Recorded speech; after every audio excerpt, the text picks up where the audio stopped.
Trump's Epstein problem just keeps getting worse, and Marjorie Taylor Greene, of all people's, leading the charge. With the Trump Wall Street Journal Epstein $10 billion lawsuit is actually so much more important than many people realize, and Trump is now going after NFL and baseball teams, seemingly in an attempt to distract from his Epstein scandal. We're talking about all that and even more on today's brand new Philip DeFranco show, you daily dive into the news, starting with this. Trump, he may be throwing a million distractions at the wall, but his Epstein problems, they haven't gone anywhere. But with this latest coming from the New York Times, with an Epstein accuser telling the outlet that she brought Trump's name to the FBI twice regarding what she called a troubling encounter. With that accuser being Maria Farmer, a woman who worked for Epstein in 1995 and 1996 while she was in her 20s. Right? And she actually first reported Epstein to law enforcement back in 1996 after she said she was sexually assaulted by both him and Ghislaine Maxwell, and after she learned that Maxwell had massaged her teen sister's bare chest. But they're telling the Times that when she reported this to both the NYPD and FBI, she told officials to take a broader look at those in Epstein's circle, including Donald Trump. And with that, she pointed to an encounter she said she had with him back in 1995 when Epstein unexpectedly called her to his Manhattan office one night. With her saying that she showed up in running shorts only for Trump to arrive soon after, and he began to hover over her. Maria saying she felt scared as she could feel Trump staring at her bare legs, and then when Epstein came into the room, he reportedly told Trump, no, she's not here for you. But then after Epstein and Trump left the room, she claims that she heard Trump comment that he thought she was 16 years old. And on top of bringing this to the authorities in 1996, she apparently told the story again when the FBI interviewed her about Epstein in 2006. Or with Farmer telling the Times that she had always wondered how law enforcement handled her complaints. And while the Times said, it wasn't clear or not if her remarks prompted a deeper investigation into Trump, they did claim that her story is among the clearest indications yet of how Mr. Trump might have come to be named in the sought-after Epstein files. But all of this is, for his part, Trump's camp has denied the story, with a White House representative saying the president was never in Epstein's office. The fact is that the president kicked him out of his club for being a creep. Right? And all of this, it's coming as Trump's been playing Epstein whack-a-mole for a few weeks now, trying to fight constant questions and criticisms about his administration's handling of the files. But also, the more that he's been fighting it and attacking his base for even being interested in it, the more public interest has grown. And in fact, we're now seeing reporting that books and media about Epstein have seen an uptick in sales in recent weeks. And that, along with things like a Netflix docuseries on Epstein seeing a 268% jump in viewership in the second week of July compared to the first week. Right, so the interest in the case and the history here, it's growing as the pressure has been as well. Though that, as many doubt that we're ever actually going to get substantial information. Because while the DOJ did ask a federal judge to unseal grand jury transcripts related to Epstein, you have many thinking that whatever is going to come out there, it's just going to disappoint the public. But for example, Sarah Kristoff, a former assistant U.S. attorney in Manhattan, telling the AP, the president is trying to present himself as if he's doing something here, and it really is nothing. Or with sources saying that grand jury presentations are generally brief because the goal is to just give enough information to land an indictment. So that's why you had another former federal prosecutor saying it's not going to be everything the FBI and investigators have figured out about Maxwell and Epstein. People want the entire file from however long. That's just not what this is. Or I guess just in other words, get your Nathan Fielder, I hope you're hungry for nothing gifts locked and loaded. But of course, even though that very well could be a dud, we're still gonna have to wait to see what comes. Especially as we're also gonna have to keep our eyes on this lawsuit that Trump just filed against the publisher of the Wall Street Journal, which in case you missed it, it came out just after the Thursday show, with the Wall Street Journal reporting that Trump sent,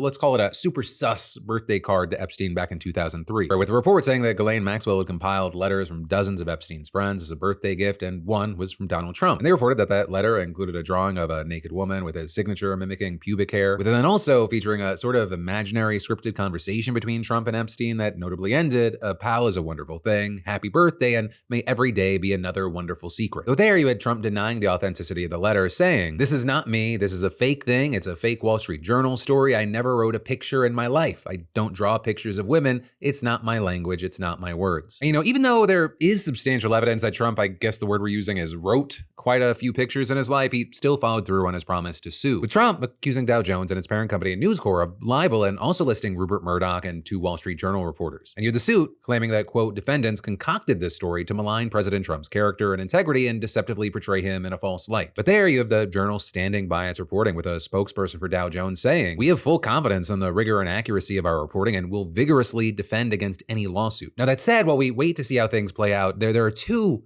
big things to be mentioned here. One, very interestingly, is the reaction from the MAGA base that has actually been demanding answers from Trump, because this report appears to have actually pushed them back into Trump's corner. It was kind of like muscle memory. A bunch of people that have been criticizing him, asking more questions, not liking his reaction to things, they quickly rallied around him. For many of them seeing him once again as the victim who's, fighting the big machine, rather than the guy who promised to release things and is now part of the big machine and then attacked people for not doing the thing that he promised. And so we ended up seeing where people like Laura Loomer and Charlie Kirk, who had been pressing on Epstein to varying degrees, dismissing the report as a partisan attack, with outlets like Politico saying, this allowed a fractured MAGA base to train their ire on a common enemy, the media. And you even reportedly had unnamed administration sources telling them, quote, "Thank God for Dems and media overreach on this. It saves us every time. There's nothing Donald Trump does better than being on offense. It has helped rally the troops because people see this as more bullshit." That said, it doesn't mean the situation around Epstein is over or that things could go against him again. Especially as you're seeing things like just this morning, people like Marjorie Taylor Greene implying that MAGA isn't done asking Epstein questions. Writing, quote, "If you tell the base of people who support you of deep state treasonous crimes, election interference, blackmail, and rich, powerful, elite, evil cabals,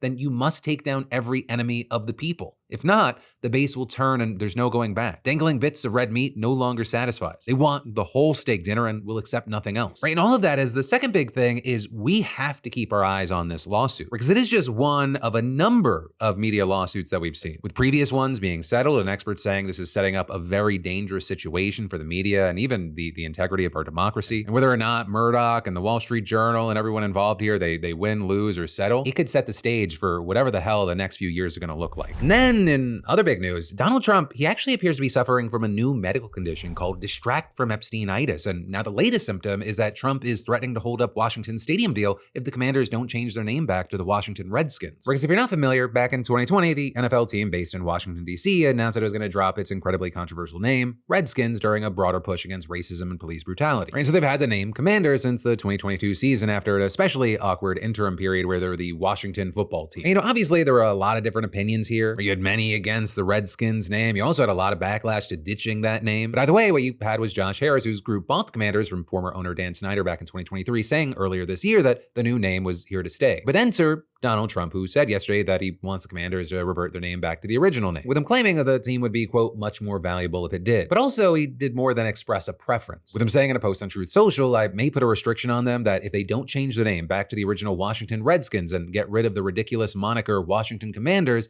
I won't make a deal for them to build a stadium in Washington." And what he's referring to there is the deal struck between the team and the government in DC to build a new home for the Commanders at the site of the old RFK Stadium. Now, it's not exactly clear how much pull Trump's going to have over the stadium deal, right? The land was signed over from the federal government to the District of Columbia by Biden back in January. But you also had Axios reporting there is a chance that Trump could influence the project using the power of the White House or through federal design commissions. And so right now, we're going to have to wait to see how the team and ownership respond to the whole situation. But also, as we wait, it's important to note that Trump's ire, it hasn't just been limited to the Commanders, because he also took aim at Cleveland's baseball team, which until 2020 was called the Cleveland Indians. And they ended up adopting the name the Cleveland Guardians back in 2021, and they've been met with a similar mix of support and criticism like the Commanders. And actually, again, like with the Commanders, Trump's become a recent and very loud critic, saying on Truth Social on Sunday, the owner of the Cleveland baseball team, Matt Dolan, who is very political, has lost 3 elections in a row because of that ridiculous name change. What he doesn't understand is that if he changed the name back to the Cleveland Indians, he might actually win an election. Indians are being treated very unfairly. Make Indians great again. Though in this case, the team has already responded, clarifying that there are no plans to revisit the name change or walk it back. With the Guardians president of baseball operations saying, "We understand there are different perspectives on the decision we made a few years ago, but obviously it's a decision we made. We've got the opportunity to build a brand as the Guardians over the last 4 years and are excited about the future that's in front of us." And so now we'll have to wait to see what Trump does, especially because, this does appear to be a situation that he cares about deeply. It's a genuine effort and not some attempt to direct the general conversation away from something like, I don't know, Jeffrey Epstein. But hey, in the meantime, I'd love to know your opinion on this whole situation, especially if you're a fan of football or baseball and/or specifically these teams. And then I've got more news for you in a minute, but first, have you ever felt like debt was designed specifically to make you feel like garbage and broke at the same time? Because that's not a bug in the system. It's the point. Because when you're drowning in interest and late fees, guess who's getting paid? A hint, it's not you. And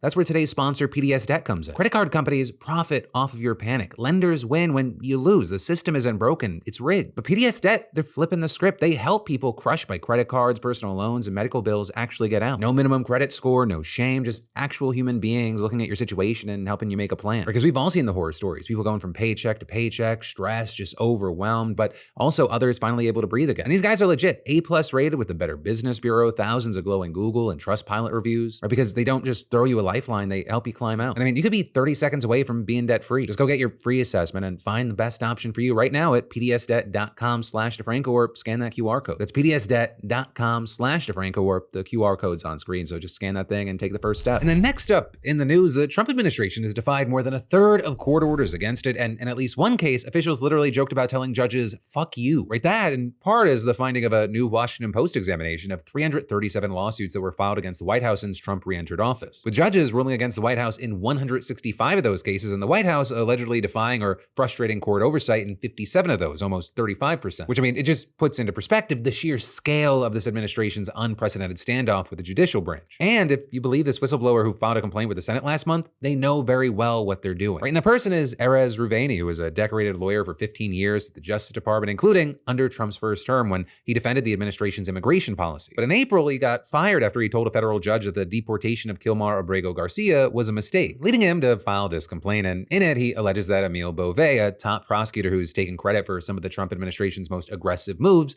openly suggested breaking the law. And that happening during a meeting on March 14th, just before the White House flew hundreds of Venezuelans, including Abrego Garcia, to El Salvador under the Alien Enemies Act. And according to Ruveni, Beauvais stressed to all in attendance that the planes carrying the migrants, quote, need to take off no matter what, with him then allegedly saying that they may need to consider telling judges, fuck you, and ignore possible court orders blocking deportations. Now there, I have to note that Beauvais has denied the allegation, with him also getting grilled about it in the Senate recently. Did you suggest, as Mr. Ruveni wrote, that DOJ would need to consider telling the courts, fuck you, and ignore any such court order? I did not suggest that there would be any need to consider ignoring court orders. At the point of that meeting, there were no court orders to discuss. Well, did you suggest telling the courts, fuck you, in any manner? I don't recall. But since then, Senator Dick Durbin has released a cache of messages provided to him by Ruveni that appears to corroborate his claims. With that, including a text message between Ruveni and a colleague the day after the meeting in which he apparently lamented, guess we are going to say fuck you to the court. Super. To which his colleague responded, well, Pamela Joe Bondi is not you. With then in another exchange, Ruveni apparently telling a supervisor, guess it's find out time on the fuck you, which his supervisor, who Ruveni claims was at the meeting, replied, yup, it was good working with you. And then finally, there's another text reading. This doesn't end with anything but a nationwide injunction and a decision point on fuck you. You know, even putting the fuck you to the courts aside, those text messages show career lawyers in the DOJ just being mortified by what their department's doing. With, for example, some reacting to a court hearing the day after the meeting in which a lawyer told the judge he didn't know whether the deportations to El Salvador were imminent. At which point, a colleague who had been listening texted Ruveni an expletive followed by, that was just not true. And then adding, he knows there are plans for AEA removals within the next 24 hours, to which Ruveni replied, yes, he does. And then a few days later, Ruveni texted a colleague, at this point, why don't we just submit an emoji of a middle finger as our filing? Right? And while that's just, one very high profile case, as the Washington Post makes clear, this is part of a pattern of behavior by the Trump administration. And you've got lawsuits accusing it of providing false information, failing to turn over evidence, quietly working around court orders, and inventing pretexts to carry out actions that have been blocked. All while Trump and his allies have just smeared what they call radical left judges, many of whom were appointed by Republican presidents or Trump himself. And actually, despite Stephen Miller's accusations of judicial tyranny, none of the judges have actually taken steps to force compliance yet, with the White House's open defiance going on for weeks or even months without anyone being held in contempt. Some of that it could be due to the courts just traditionally being slow to act, especially when appeals are ongoing. But also, you have legal analysts telling the Post that the judges are also likely to be concerned that the U.S. Marshal Service, whose director is appointed by the president, they might not serve subpoenas or take defiant government officials into custody if ordered to by the courts. So now it just looks like we're watching this Cold War play out between the executive and the judiciary. And really, only time will tell if it becomes a hot one. And then next up in huge international news, Israel just launched a major assault on essentially the last part of Gaza that hadn't been flattened yet, and the international backlash is huge. With now over 24 Western nations calling out Israel's inhumane killing of civilians and saying the war must end now. But starting with this latest attack, we've seen airstrikes and then tanks and soldiers hitting a city in the middle of Gaza called Deir el-Balah. And importantly, it was one of the few parts of Gaza where Israel hadn't conducted a major ground operation in its now 21-month war against Hamas. And that is reportedly because the country is suspected that the group might be holding at least some of the remaining hostages there. And that possibly including the 20 or so who are believed to be still alive. But either way, the result has been that the city is basically the last remaining area of Gaza that hasn't suffered absolutely devastating damage, with there being more buildings still standing there than in other parts of the Strip, including warehouses, health clinics, and a key desalination plant serving southern Gaza. And all of that leading to tens of of thousands of displaced Palestinians taking shelter there, while the UN and other humanitarian agencies have also relocated key parts of their operations to the area. But over the weekend, you had the IDF issuing forced evacuation orders affecting between 50,000 to 80,000 people. And there, you had the UN warning in a statement that any damage to this infrastructure will have life-threatening consequences. Right, and also noting that the latest offensive brings the total area of Gaza under displacement orders or within Israeli militarized zones to almost 88%, which means that more than 2 million civilians are squeezed into a fragmented 12% of the strip where essential services have collapsed. And what we're seeing is the situation only going from bad to worse. Right, even without considering the potential fallout from the new offensive, experts were warning that more than 1.5 million people in Gaza, 2/3 of the pre-war population, are at risk of severe malnutrition or starvation. You've got the UN World Food Program saying Gaza's hunger crisis has reached new levels of desperation. Malnutrition is surging, with 90,000 women and children in urgent need of treatment, and nearly 1 person in 3 is not eating for days. And to that point, it's been reported today that at least 19 Palestinians, including children, have recently died from hunger over just one 24-hour period. And that, of course, is there are many who argue that this is not by accident, or at least there's more that could have been done. Right? Because Israel, they control the flow of aid into Gaza, and they currently allow only a limited amount to be distributed at sites run by the US and Israeli-backed Gaza Humanitarian Foundation. And at these sites, there have been reports of guards stationed there opening fire on Gazans seeking aid on an almost daily basis. You've got the total number killed reaching 875 last week, and that's before troops killed nearly 100 people trying to access aid just yesterday. Right? And with that incident, you had Israel's military admitting that the shooting happened, but claiming it had fired warning shots to remove an immediate threat posed to the troops, which a key thing is similar to what's been said in other cases as well, even as witnesses, rights groups, and even GHF contractors speaking anonymously have said otherwise. And so in response to all this, you had 25 Western nations, including the UK and more than a dozen countries in the EU, issuing a statement today condemning the Israeli government's actions and calling for an end to the war, saying the Israeli government's aid delivery model is dangerous, fuels instability, and deprives Gazans of human dignity. We condemn the drip feeding of aid and the inhumane killing of civilians, including children, seeking to meet their most basic needs of water and food. And then beyond that, you had them calling the plan to transfer Gaza's population into a so-called humanitarian city completely unacceptable, as well as condemning increased settlement building and settler violence in the West Bank. Though, of course, with this, you had Israel bashing the statement, with its foreign ministry saying, quote, "It is disconnected from reality and sends the wrong message to Hamas." And that is the US, unsurprisingly, did not sign that statement, though notably, we have seen signs that the Trump administration is again frustrated with the Israeli government, and especially Netanyahu. And in fact, with that, you had a White House official telling Axios, Bibi acted like a madman. He bombs everything all the time. This could undermine what Trump is trying to do. And then a second official pointing to the shelling of a church in Gaza this week, which led Trump to call Netanyahu and demand an explanation, saying, "The feeling is that every day there is something new. What the fuck?" But notably, a lot of frustration has reportedly been driven by Israel's recent strikes on Syria, with a special envoy to Syria actually criticizing the intervention in an interview with the Associated Press. Right in there, it seems like the US and Israel have had differing goals ever since the overthrowing of Assad. Because according to recent reporting from Reuters, Israel has actually been lobbying the US to keep Syria weak and decentralized, mainly to counter Turkey's growing influence in the country. But the Trump administration, they've been focused on supporting the new Syrian government. Though, of course, a disagreement in theory, a disagreement in words is far different than a disagreement that results in a breakdown of relationship. And there, at least as of recording, we have not seen a very meaningful split. But that, my friend, you beautiful bastard, is where today's show is going to end. That said, because you made it to the end, let me tease you with a little something. And that is that this week you're actually getting 6 videos instead of 4. So if you're new here, definitely subscribe. And if you're already subscribed, make sure you have all notifications turned on. Hey, thank you for watching. Stay safe out there, stay sane out there, and I'll see you right back here tomorrow.